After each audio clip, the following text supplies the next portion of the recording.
So we know very well about the people of different places, how do they costume themselves, or what do they wear. Clothes are used according to culture, place, climate, and the rules of the country as well. It is given that many countries have rules about what you should and should not wear. In Asian and Muslim countries, you should not reveal the body, especially women who's women who should wear long sleeve tops. In Japan, you should take off your shoes when entering a house or a restaurant. Remember to place them together facing the door you came in. This is also true in China, Korea, Thailand, and Iran. हामीले थाहा छ यो कपडा भने जस्तै हाम्रो मधेसको कुरा गर्नु पर्यो भने नेपालमा तीनवटा जियोग्राफिकल डिभिजन हो, Himalayan region, hilly region and Terai. Terai is also known as Madhes. So यहाँको जुन कपडा लगाउने तरिका छ, जुन तरिकाले मान्छेहरू कपडा लगाउँछ त्यो र जुन तरिकाले पहाडी भूभागमा कपडा लगाउँछ त्यो फरक हो. It's totally different. In the same way, the people living in Himalayan region, yes, they have their own way of dressing. So यो कपडा भनेको यो पनि एउटा कल्चरको पार्ट नै हो. धेरै देशले आफ्नो जनताको लागि हैन, सिटिजनको लागि के नियम बनाएको हुन्छ, कस्तो खाले कपडा लगाउने, कस्तो खाले कपडा नलगाउने.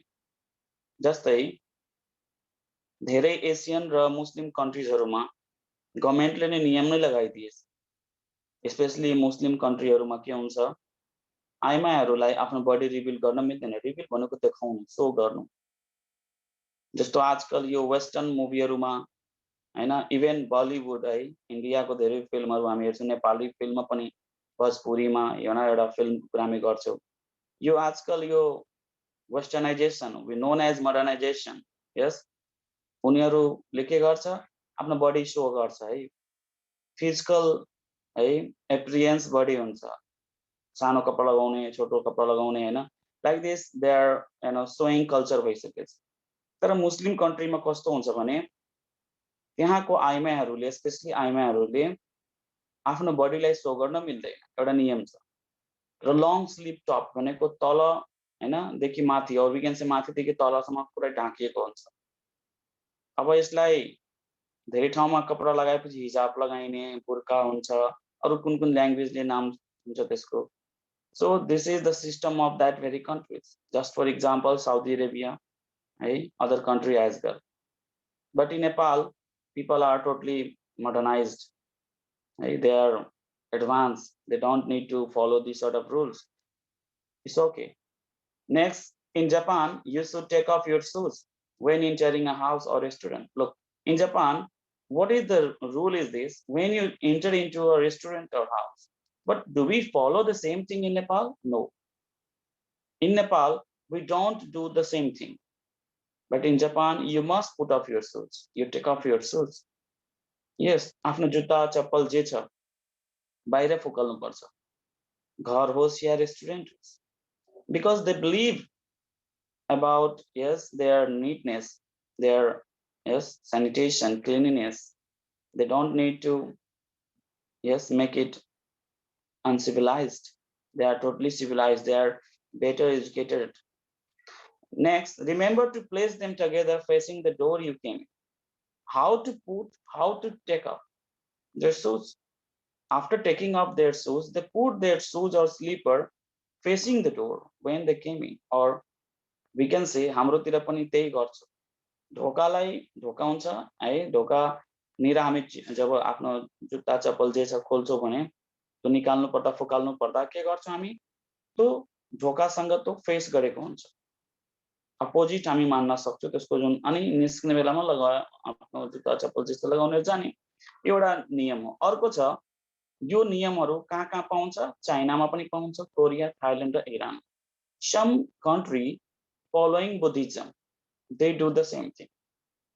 In Nepal, and in South Asian country or in Western culture, this sort of rule is not followed. So this is about clothes. In our culture, especially in our Nepal, people wear different sort of dress. So we have to know about these all things: how to greet, what to wear, what to eat and drink. Yes, how to conduct, how to do any work. So these all are good morals. Yes, when we go to any foreign countries. So food and drink. In Nepal, what do we eat? We eat according to our climate, according to our geography. Just like in Tarai, people eat dal bhat simply, we can say rice and lentil gravy. Yeah, we can say, vegetable curry, fish, meat, curd, different varieties of food. Yeah. In the same way, we can talk about other culture. He is given about in Italy, Spain, and Latin America. Lunch is often the biggest meal of the day. In Latin America, yes, people, have enough food at the time of lunch. In our country, some of the people do the same thing, but most of the people, they have lunch at the time of breakfast. Why? Because they have to go to their office, their workplace, and they don't get time again to return back and take their lunch. So they have at that very time. This is the difference between people of different places. In the same way, these sort of, food culture, yes, can last for 2 or 3 hours. अब उनीहरू दिनमा जुन lunch गर्छ नि, खाना खान्छ दिनको खाना, त्यसलाई हामी दिउँसोको पनि खाना भन्न सक्छौँ। हाम्रोतिर 12-1 बजेतिर या 11-12-1 बजेतिर है हुन्छ, र त्यो 2 देखि 3 घण्टासम्म यो ब्याकअप दिन्छ। नर्मली धेरैजना ब्रेकफास्ट खान्छ, हल्का ब्रेकफास्ट लिन्छ बिहान बिहानै, मर्निङमा हल्का ब्रेकफास्ट लिन्छ, र त्यो ब्रेकफास्ट गरिसकेपछि ऊ आफ्नो वर्क जहाँ गर्नुपर्ने त्यहाँ जान्छ र आफ्नो टिफिन नै लिएर गएको हुन्छ र मिड डेमा खाने गर्छ। Is given for example, we can say for this region many people eat a light breakfast and late dinner. अब बिहान 10 बजेभन्दा पहिले, before going to office or workplace or the place where they go to work, they have light breakfast, हल्का नास्ता गर्छ है। त्यसपछि mid डेमा दिउँसो खाना खान्छ।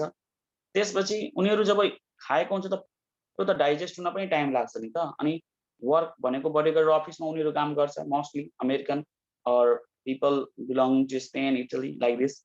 Yes. Okay. So उनीहरूले खाना जुन रात्रिको खाना हुन्छ नि त्यो ढिलो खाने गर्छ। किन? Because what they eat at the time of lunch, yes, may not be digestible. So like that. Next, in Mexico and Japan, many people prefer not to discuss business while eating. Look, Mexico र जापानमा मान्छेहरू जुन खाना खाने गर्छ नि, खाना खाने टाइम हुन्छ त्यो बिन्दास हुन्छ, रिल्याक्सेसन मान्छ है। बिकज उनीहरू खाना खाने टाइममा बिजनेसको कुरा गर्दैन। They think that yes lunch is the time to relax and socialise. Mexico र जापानमा मान्छेहरू खाना खानु भनेको त्यो टाइम हो जुन बेला रिल्याक्स गर्ने, फिल कम्फर्टेबल। किनभने अब वर्क गर्दा गर्दा थाकिसकेको हुन्छ, खाना खाने बेलामा पनि वर्क बारेमा सोच्नु राम्रो हुँदैन, त्यो हिसाबले हो। अर्को सोसियलाइज भनेको एकअर्कासँग हाँस्ने, गफ गर्ने, होइन, कुरा गर्ने, यस भेट्ने, like this. In the same way, and the Japanese rarely drink alcohol at lunchtime. Look, in some part of the country or in some part of the world, people have drink at the time of lunchtime as well. But in Japan, they don't do. Rarely means, yes, some people maybe, but most of the people, yeah, they don't have this sort of bad habit. Maybe at evening, but not at the time of lunch. In Britain and the United States, it is not unusual to have a business meeting over breakfast. Look, Britain र United स्टेटमा breakfast पछि है, breakfast सक्ने लगतै बिजनेसको meeting गर्नु, कुरा गर्नु भनेको त्यसलाई अनौठो मानिदैन। It's not strange, not different, just normal. त्यसलाई नर्मल मान्नुपर्छ। नास्ता गर्यो, बिजनेस सुरु गर्दैन। And in China it is common to have business bankruptcy. Look, हाम्रो देशको पनि धेरै व्यापारीहरू है, ठुलो ठुला एन्टरप्रेन्योर्सहरू, जसलाई हामी उद्योगपतिहरू भन्छौँ, व्यापारीहरू भन्छौँ, ट्रेड पर्सनहरू, बिजनेसम्यानहरू, उनीहरू चाइना जाँदाखेरि उनीहरूलाई ठुलो भोज नै दिइन्छ। त्यो भोजमा विभिन्न भेराइटीहरू हुन्छ। त्यसलाई व्यापारिक भोज भनिन्छ, त्यसलाई ब्याङ्क्वेट पनि भन्छ। खानेदेखि लिएर पिउनेहरू सबै भेराइटीहरू हुन्छ। You can also do the same thing if you become entrepreneur or any big businessman. But you should not discuss business during yes meal. तर त्यति बेला खाने बेलामा मजाले खाने, गफ गर्न मिल्दैन, गफ गर्नु पनि हुँदैन। This is about food and drink. I hope you got it. If you have any question, you can ask me. If we don't do business, we can't earn. Business भनेको बिजीनेस। हामी बिजी हुन्छौँ नि, कुनै काममा व्यस्त हुन्छौँ, त्यो नै बिजी हो।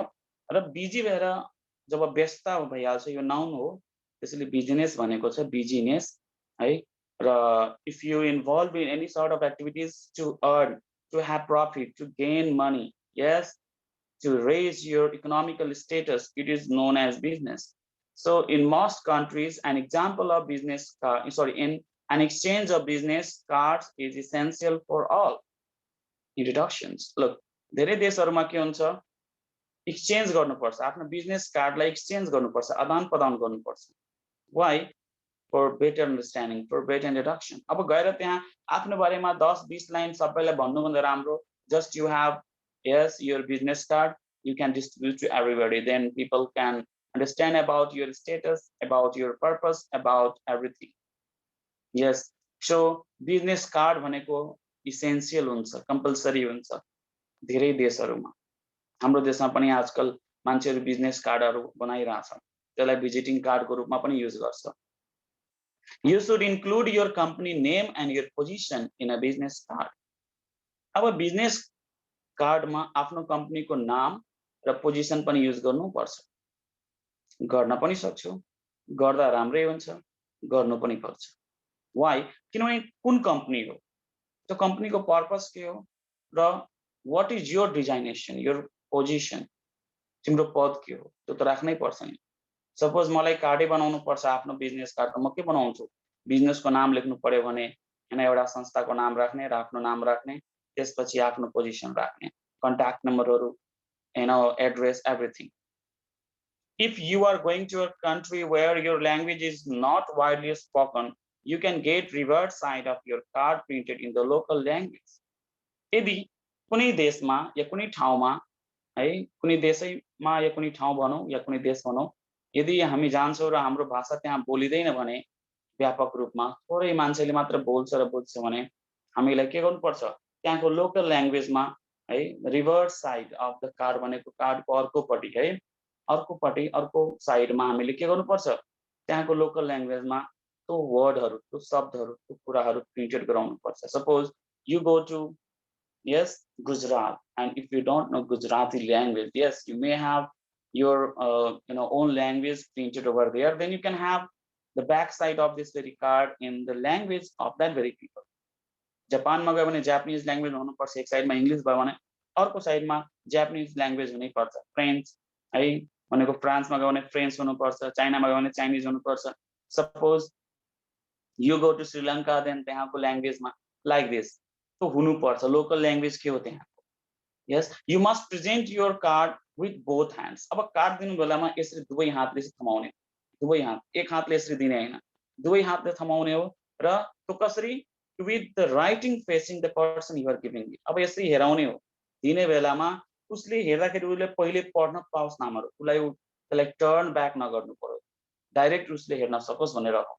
This is about doing business. Again, we talk about in most of the countries or in many countries, business hours are from 9 or 10 a.m. to 5 or 6 p.m. Look, हाम्रो देशमा पनि त्यस्तै छ, 9-10 बजेदेखि बिजनेस सुरु हुन्छ भने रात्रि सम्म पनि जान्छ, कसैको बेलुका 5-6 बजेसम्म बन्द गरिदिन्छ, कसैको बिहानै खोल्छ र रात्रिसम्म जान्छ। That's the system. तर धेरै देशहरुमा एउटा टाइम टेबल फिक्स गरेको हुन्छ, 9 र 10 बजे खोल्ने, ठ्याक्कै 5 र 6 बजे बन्द गर्ने।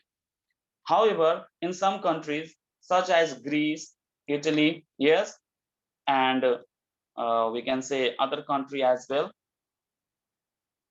ठीक छ, स्पेन, अदर countries, तिनीहरुमा कस्तो हुन्छ, बिजनेस आवरलाई बीचमा ब्रेक दिने गर्छ है, अर्ली आफ्टरनुन 2 घण्टा जतिको ब्रेक दिनुपर्छ। त्यो बेला नास्ता जब खाएर आएको हुन्छ उसको लागि खाना खान टाइम पाइहाल्छ, they can have lunch, they can take rest, र until the evening भनेको अलिक भरे परे पनि हैन ट्विलाइट मिन्स 7 8 9 बजेसम्म पनि आफ्नो व्यापार चलाउन सक्छ, आफ्नो वर्कहरू गर्न पाउँछ भनेर त्यो नियमहरू कुनै देशमा हुन्छ।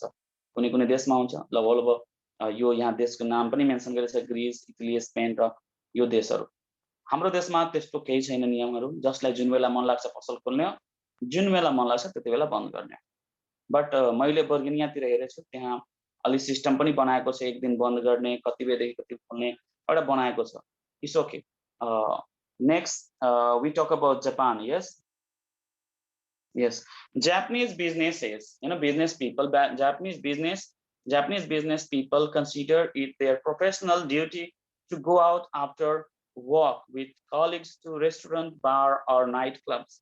If you are invited, you should not refuse, even if you do not like staying out late.